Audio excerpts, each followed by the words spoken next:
오늘의 주요 뉴스입니다. 의대 증원 정책에 반발해 병원을 떠난 전공의들이 내년 전문의 시험에 응시하려면 병원 이탈 3개월이 되는 시점까지는 복귀해야 합니다. 정부는 내년도 입학 정원 변경은 불가능하다고 못을 받고 전공의들의 조속한 복귀를 호소했습니다.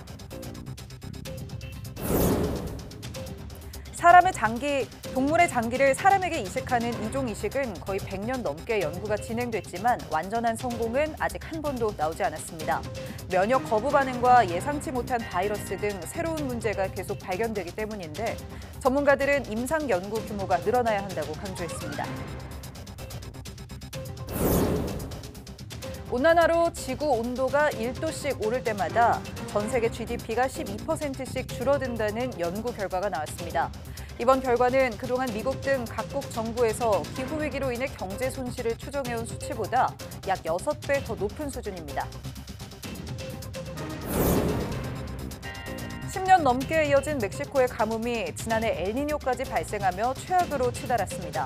전 국토의 80%가 가뭄에 시달리는 가운데 국경을 맞대고 있는 미국 텍사스주와는 강물 공급을 두고 갈등을 빚고 있습니다.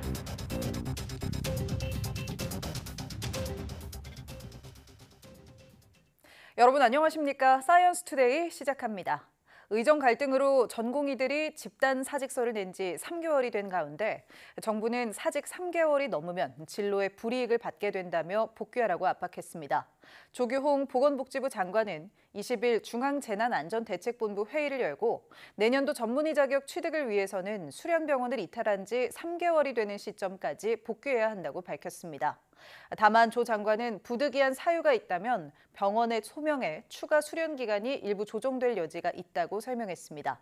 의료계를 향해서는 소모적인 갈등과 대립을 거두고 형식과 의제 제한 없이 대화에 나서줄 것을 재차 촉구했습니다. 정부가 의료 공백을 메우겠다며 보건소 공보의들도 상급병원에 보내면서 외진 지역에서는 의사 없는 동네까지 생겼습니다. 이 때문에 인근 주민들은 먼 거리에 있는 병원에 가야 하는 고충을 하소연하고 있지만 언제쯤 의사가 돌아올지 기약하기 어려운 상황입니다. 윤성훈 기자가 현장을 다녀왔습니다. 7,500여 명이 사는 부산 기장군 철마면. 병원과 약국 하나 없는 동네 의료 버팀목은 보건소뿐입니다. 병원도 없고 약국도 없고 너무나 불편해요. 그런데 지난 3월 의료 공백 사태 여파로 문제가 생겼습니다. 동네 유일한 의사였던 보건소 공보의가 대학 병원으로 파견을 떠난 겁니다. 우리 존에서 보건소에 설치는 참 편리했는데 의사 선생님 없으니까네 어마한 것 다 불평이 많습니다. 하루아침에 동네 주민들은 다른 지역 보건소에 전화를 걸어 원격 진료를 받는 처지가 됐습니다. 파견 가는 바람에 이제 그게 없어지더라고. 여기에 없어지갖고 비대면으로 그 선생님한테 전화를 해갖고 비대면으로. 특히 어르신들이 고역입니다. 지금 선생님 말하는 거 내가 귀를 하나도 못 듣겠습니다. 네, 말이 안 듣겠어. 병원이라도 가야 하는데 동네가 외진 곳에 있다 보니 그것도 쉬운 일이 아닙니다. 아이고 걱정 많지요. 자다가 아프면 못 자노. 네, 그런 걱정하지. 119 안 부른 이상에는 73번을 탈라 하면 1시간 넘게 걸려야 되고. 정부가 집단 사직에 나선 전공의 자리에 공보의까지 투입하면서 지역 의료에 공백이 생긴 셈입니다. 연세 많은 분들이 정말 각종의 혈압약이라든가 당뇨약 요즘 이런 걸 타실 때 보건소 안 가면 없거든요. 정부 대책은 어쩔 수 없이 대형 병원의 의료 대란을 막는 데 초점이 맞춰져 있습니다. 하지만 아랫도를 빼 윗도를 괴는 식으로 급한 불을 끄는 사이 의료 소외계층이 위험에 빠지는 건 아닌지 꼼꼼하게 챙겨볼 필요가 있습니다. YTN 윤성훈입니다. 의대 증원을 포함한 내년도 대학별 모집 계획이 이번 주 결정됩니다. 한국대학교육협의회는 이번 주 금요일 대학 입학전형위원회를 열어 대학들이 제출한 모집 계획을 심의 승인할 예정입니다. 이를 토대로 교육부는 오는 30일 최종 승인된 의대 증원 규모와 지역 인재 전형 비율, 수시와 정시 비율 등을 발표할 계획이라고 밝혔습니다. 각 대학은 31일까지 홈페이지를 통해 모집 단위와 전공별 모집 인원, 세부 전형 방법 등을 담은 수시 모집 계획을 공고합니다. 이주호 사회부 총리 겸 교육부 장관이 의과대학을 운영하는 40개 대학 총장들에게 신속한 학칙 개정을 주문했습니다. 이 부총리는 20일 총장들과의 간담회에서 학칙 개정은 교육부의 결정에 대학이 반드시 따라야 하는 의무사항이라며 이같이 밝혔습니다. 또 의대생들의 수업 거부와 관련해 계속될 경우 피해는 학교와 학생의 몫이라며 복귀하면 불이익을 최소화하도록 지원하겠다고 말했습니다. 이와 관련해 교육부는 만약 현재 의대 1학년 학생들이 집단 유급된다면 내년부터 6년 동안 7,500명이 함께 수업을 들어야 한다며 특정 학년이 부담을 지지 않도록 수업을 정상화해야 한다고 강조했습니다. 또 법원의 집행정지 기각으로 내년도 의대 정원은 이제 확정됐다고 봐야 한다며 학생들의 수업 거부 명분도 없어졌다고 지적했습니다.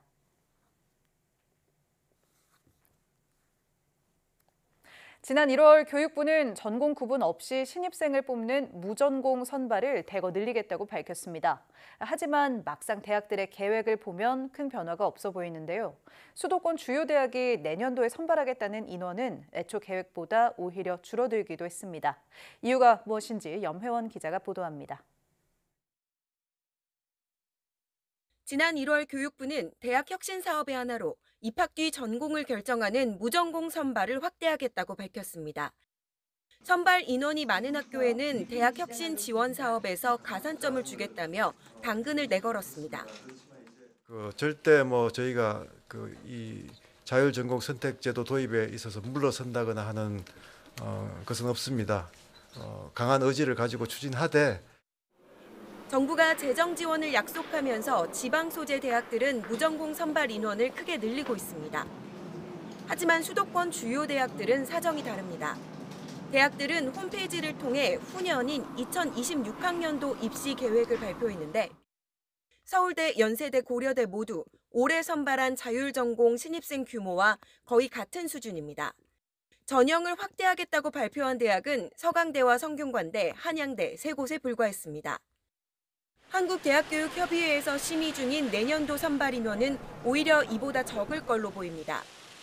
서울대는 애초 400명 정도를 모집할 것으로 전망됐지만 160명 정도만 선발할 계획입니다. 300여 명 규모의 자유전공학부를 신설하기로 했던 고려대도 인원 축소를 검토 중이고 연세대도 논의가 지지부진한 것으로 알려졌습니다. 정부의 인센티브보다 학내 갈등을 더 우려한 까닭입니다.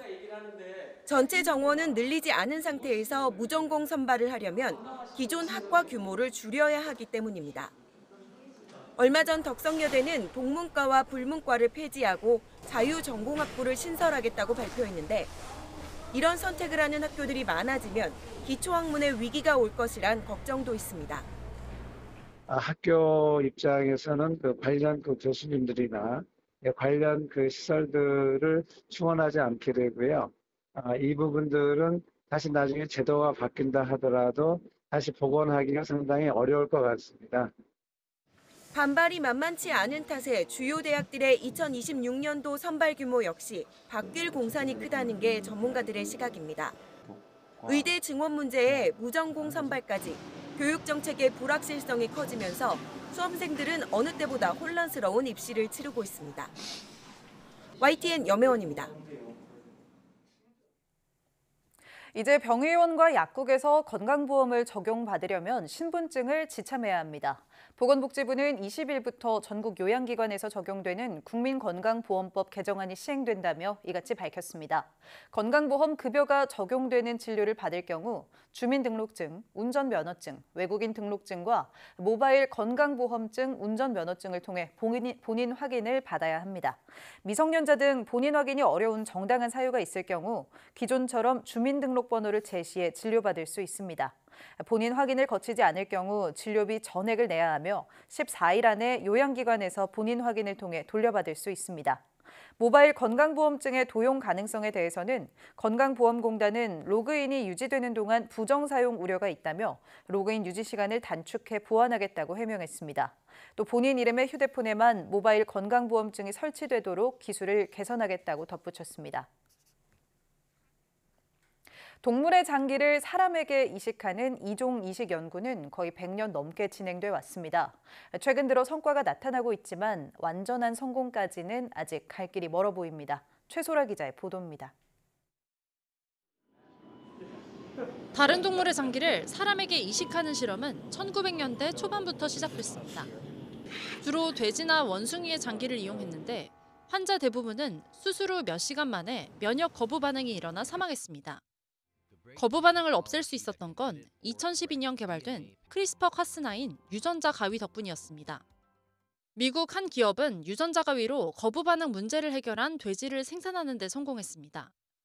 돼지 유전자 가운데 사람 면역계에서 거부 반응을 일으키는 유전자 3개는 빼고 사람 유전자 6개를 집어넣었습니다. 신체가 사람 장기로 인식해 공격하지 않게 만든 겁니다. 이렇게 만들어진 유전자 편집 돼지의 심장은 2022년 1월 살아있는 사람에게 처음으로 이식됐습니다. 이식 초반에는 거부 반응이 나타나지 않았지만 결국 이 환자는 수술 2달 만에 사망했습니다. 유력한 사인은 돼지 레트로바이러스로 수술 20일 후 환자의 몸에서 검출된 뒤 사망 전까지 수치가 상승한 겁니다. 이를 해결하기 위해 또 다른 회사는 유전자 가위로 돼지 레트로바이러스를 제거하는 기술을 개발했습니다. 이렇게 만들어진 유전자 편집 돼지의 신장을 지난 3월 살아있는 사람에게 이식했지만 환자는 2달을 채 넘기지 못했습니다. Right, so we do things looking at the transgene expression. Do we see any porcine pathogens? That's another question. Was there any kind of infection or disease? And from what we can tell, there has not been. The pathogen profile has been very clean.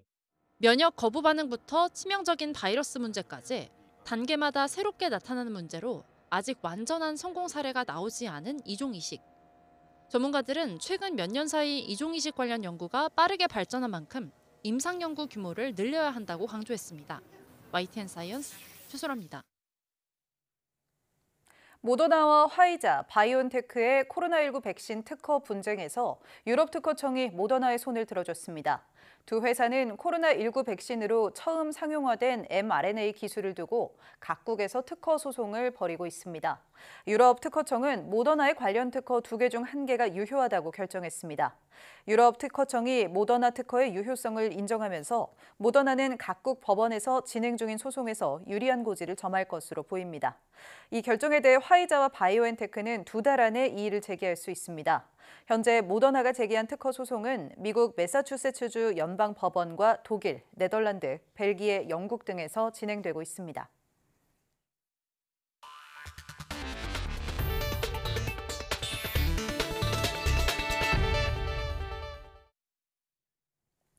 온난화로 지구 온도가 1도씩 오를 때마다 전 세계 국내 총생산, GDP가 12%씩 줄고 전쟁에 버금가는 피해를 가져올 수 있다는 연구 결과가 나왔다고 영국 가디언이 보도했습니다.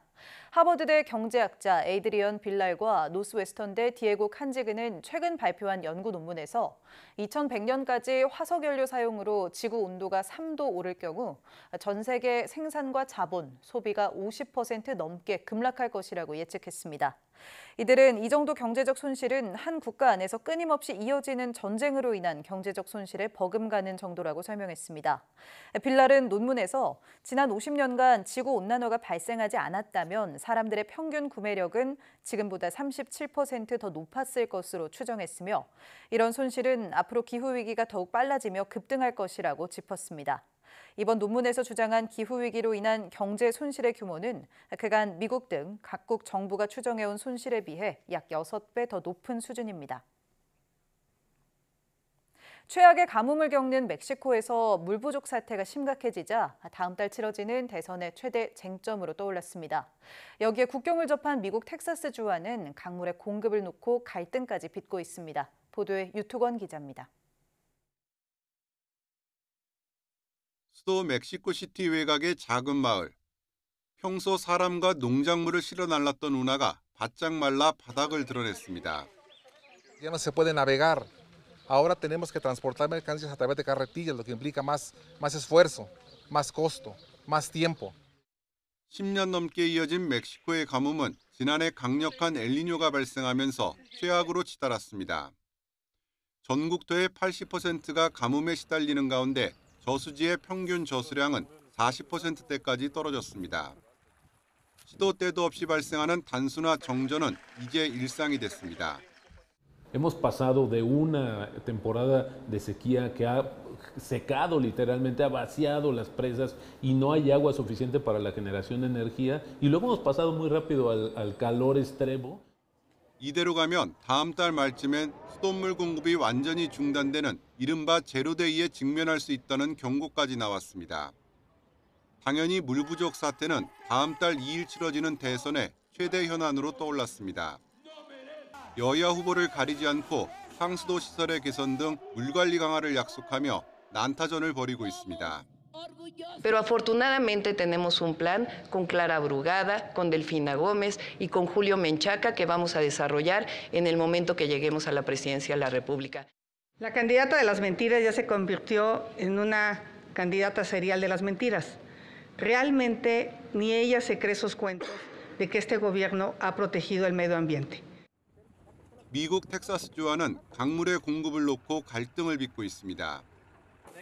국경인 리오그란데 강의 수위가 사상 최저 수준까지 떨어지자 강의 관리를 맡은 멕시코가 텍사스로의 공급을 줄였기 때문입니다.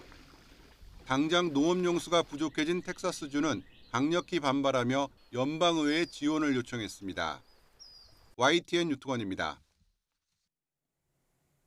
마늘은 종자가 생산되지 않아 마늘 쪽을 씨마늘로 사용합니다.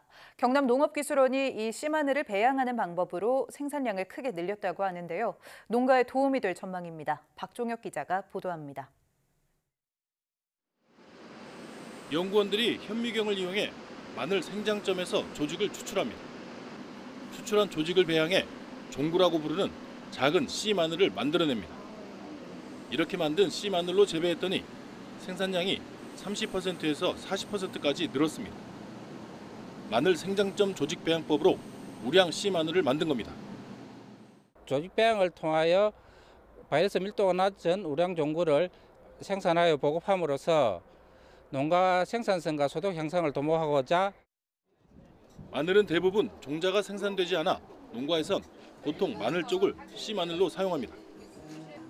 문제는 씨 마늘 비용이 마늘 재배 비용의 30% 이상 차지한다는 점입니다. 또 같은 마늘을 계속 씨 마늘로 사용하다 보니 바이러스에도 약해져 생산량도 줄게 됩니다. 우량 씨 마늘이 이런 문제를 해결한 겁니다. 농가에선 이런 우량 씨 마늘의 보급이 확대되길 바라고 있습니다. 품질이 월등히 좋기 때문에 이 우량 종구 보급 사업을 널리 좀 알려가지고 우리 창녕 지역뿐 아니라 다른 지역에도 많이 알려서 국내 마늘 재배 면적은 24,700헥타르가량이고 경남은 이 가운데 30%가량을 차지합니다. 올해 우량 씨 마늘이 보급된 경남 지역의 재배 면적은 600헥타르 정도. 경남 농업기술원은 경남 지역을 중심으로 우량 씨 마늘 보급을 확대한다는 계획입니다. YTN 박정혁입니다.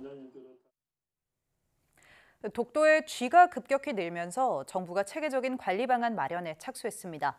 환경부 대구지방환경청은 내년 5월까지 독도에 사는 집쥐 서식 현황을 파악하고 퇴치 방안을 마련할 계획이라고 밝혔습니다. 지난 2010년 처음 확인된 집쥐는 현재 독도에 서식하는 것이 확인된 사실상 유일한 포유류로 바다 제비와 식물을 먹어치우며 생태계를 교란하고 있습니다. 지난 2021년 독도의 집쥐 수는 100마리에서 150마리로 추산됐습니다. 대구지방환경청은 집쥐의 번식력이 강해 박멸하는 것이 불가능하고 2018년 무리한 방제 작업 이후 급증한 것이 확인됐다며 적절히 관리하는 데 초점을 맞출 계획이라고 밝혔습니다.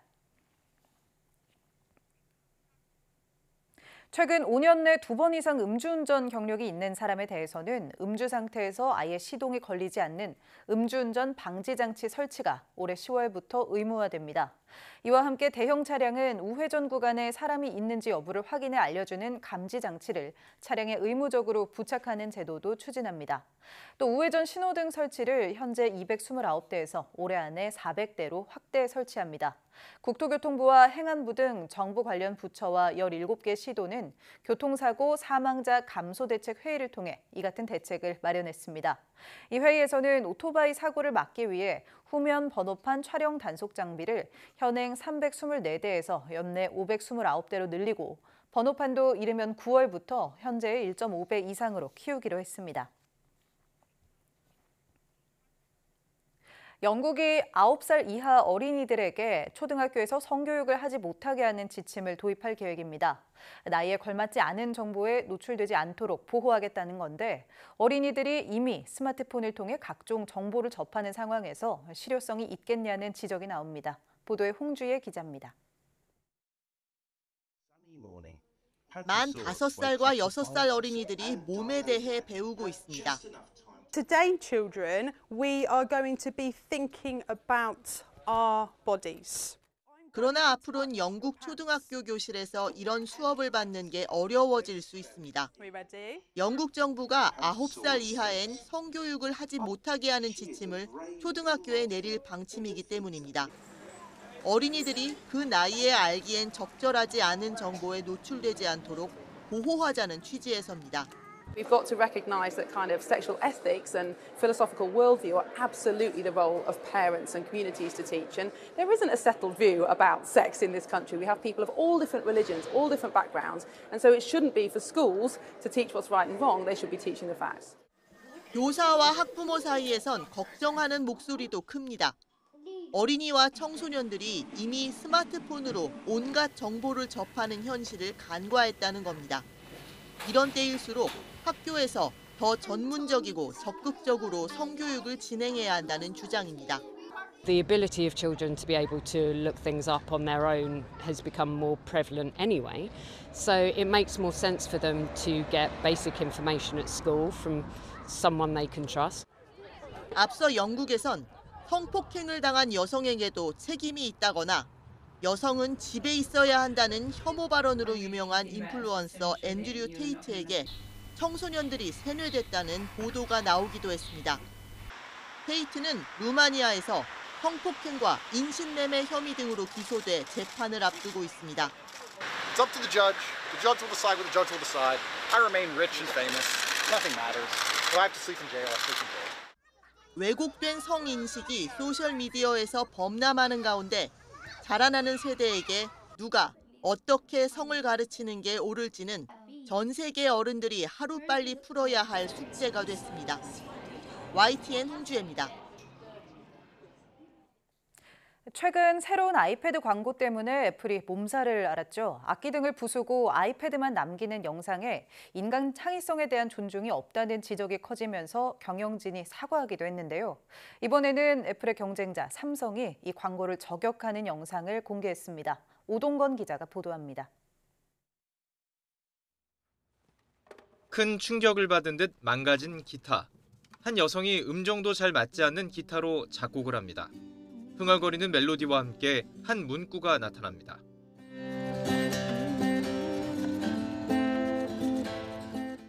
미국 지역 삼성 SNS에 올라온 태블릿 PC 광고입니다. 사실 이 영상은 애플의 아이패드 광고를 저격한 것입니다.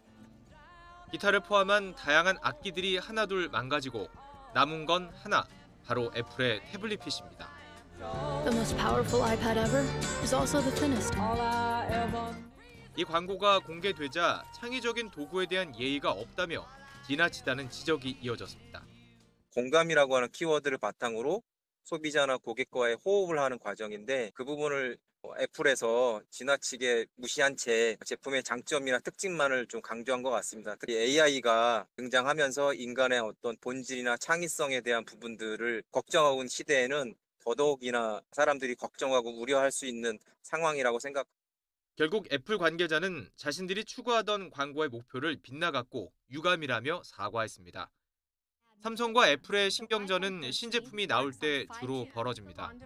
지난 21년 애플이 신형 아이폰을 발표할 땐 먼저 삼성을 자극했습니다. Frankly, the competition is still playing catch up to our chips, not just from last year, but even from 2 years ago. 바로 반격에 나선 삼성은 반으로 접을 수 있다면 얼마나 멋질까라며 애플의 디자인과 성능을 비꼽니다. 지난해는 삼성이 손흥민 선수를 모델로 앞세운 스마트워치 광고에서 한입 베어문 사과를 갈아버리는 영상을 올리며 도발하자 애플은 신형 맥북을 소개할 때 굳이 축구 감독과 은하계 관련 이야기를 넣고 갤럭시는 별로라며 신경전을 이어갔습니다. 올여름 워치 7 공개를 앞둔 상황에서 애플이 사과까지 한 광고를 건드린 삼성의 도발에 애플은 어떻게 대응할지 관심이 쏠리고 있습니다. YTN 오동건입니다.